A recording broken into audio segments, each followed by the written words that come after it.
the National Institute of Mental Health, patients who received therapy for their anxiety and depression and other mental health issues actually experience significant improvement in their symptoms. Hi everyone, my name is Claudia, and today I'm going to be talking about anxiety and some resources and tools that can be helpful for those who want to cope with anxiety and have problems dealing with it. Going off of my last video on how I explain what anxiety is, sometimes people tend to sweep anxiety under the rug and view it just as nerves or worries that people might have, but it is so much more than that. Although there are many great and effective ways that helps with anxiety and helps reduce it, for example, exercise, getting enough sleep, and staying connected with others, as well as being in tune with yourself. Today I'm going to be discussing 3 resources on how to cope with anxiety that I've learned and I have used to help with my anxiety tendencies, as well as some tips with anxiety. So let's just start off with some questions. The first one being, do you guys ever find it hard making decisions, whether that's with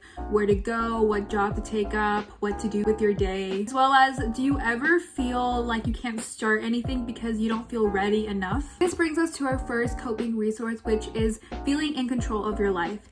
A way to overcome indecisiveness and lack of control is to take control and attempt it even if it is done badly. It's actually a quote by Jordan Peterson, who is a psychologist, who says, "It is better to do it badly than to not do it at all." The reason this works so well is because it speeds up your decision making and helps you choose to be decisive. Imagine having a friend who is constantly pointing out the wrong in you and constantly pointing out little things that you do wrong. You probably won't want them in your life, right? This is what people with anxiety do to themselves all day long, and they aren't kind to themselves. This brings us to our second coping resource, which is forgiving yourself. A way to overcome this is to forgive yourself for the past mistakes you have done and not letting that define what and who you are today. You can't begin to heal until you do this and show compassion towards yourself. My last question is, do you ever do at least one thing with someone else in mind?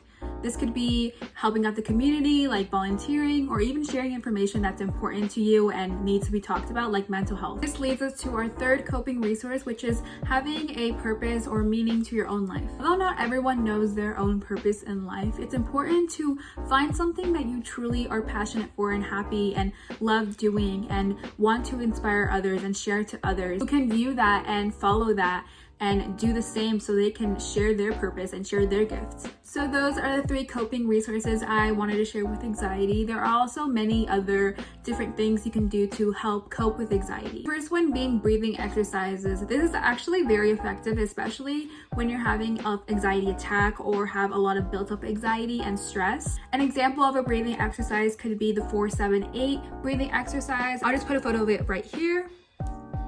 Second and third thing you can do is to consume information on wellness and to practice mindful thinking and mindfulness. And the 5th and final tip I have is to start small on things that scare you and then continue on to try to overcome the other bigger things.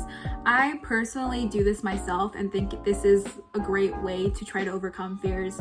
I personally think that starting small helps you have a stepping ground, and once you overcome that fear, it's easier to do the other ones and helps you think that if I can do this, I can do so much more. Even though anxiety is internal, it can lead to some serious issues.